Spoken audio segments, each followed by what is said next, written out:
Throughout Geometry Dash's lifespan, the idea of difficulty jumping has been rising in popularity, for better and for worse.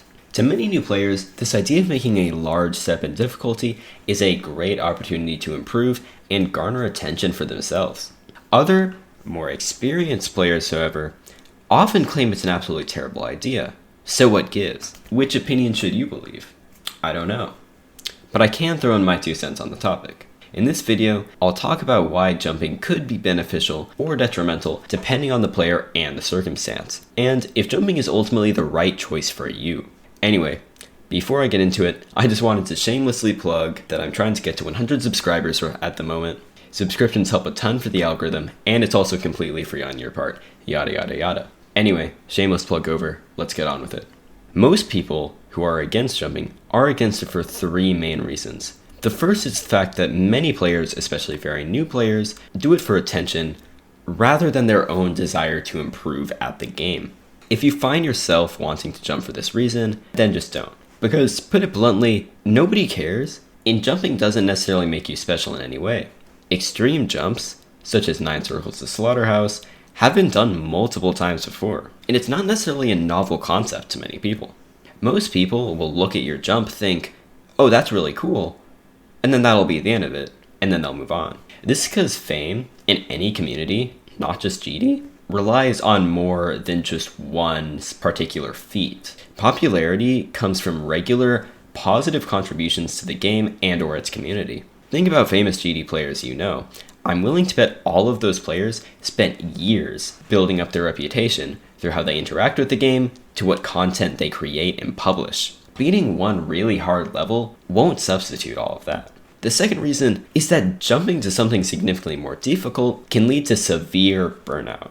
This burnout can cause a player to drop the level they're jumping to, or in some cases, outright quit the game. Many people tend to overestimate their stamina, but once the reality of having spent hundreds of thousands, if not millions of attempts on a single level sets in, things get very difficult very fast. If you're jumping from Club Step to Thinking Space 2, you'll theoretically be able to pull through with it and beat it.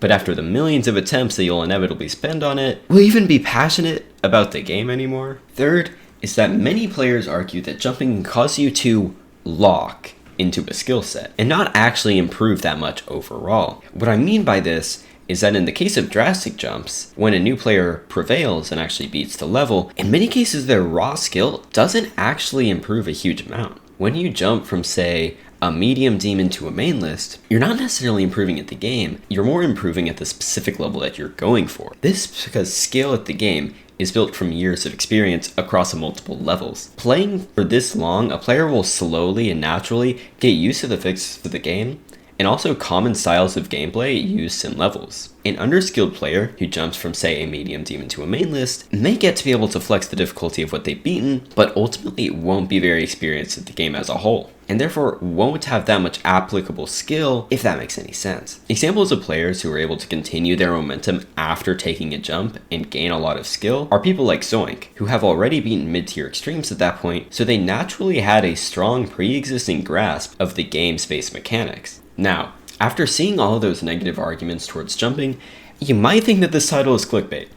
But trust me, it's not. While some jumps can be extremely detrimental, I argue that jumps can be hugely more beneficial than sticking to regular progression in some cases. First, it comes down to the size of the jump that you're making. Previous points all had to do with very extreme jumps. However, those arguments completely left out the more moderate jumps from the conversation. Moderate jumps, or as I like to call them, hops, are in my opinion a great way to quickly progress and gain skill.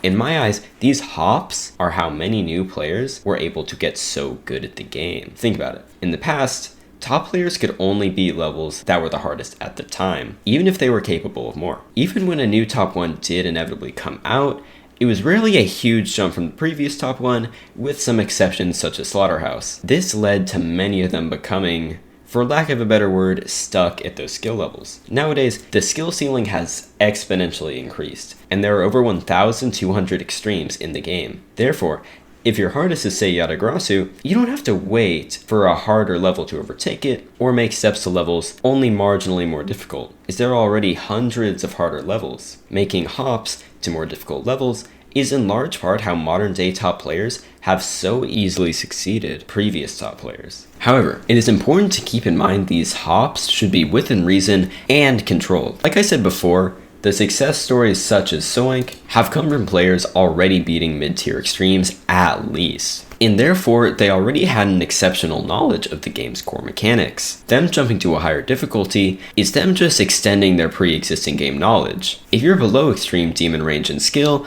I would highly recommend sticking to normal progression until your grasp of the game's mechanics is stronger. Like I said, jumping too soon and too large can cause a lot of damage to your skill and how it's balanced. It's also worth keeping in mind that taking controlled hops can still lead to an unbalanced skill set. This is why I would recommend playing skill-based challenge levels on the side while you're going for a new hardest. For example, if the level you're hopping to is super ship heavy but lacks wave parts, maybe look for some wave challenges to help improve your wave skill on the side. So in conclusion, is jumping a good idea?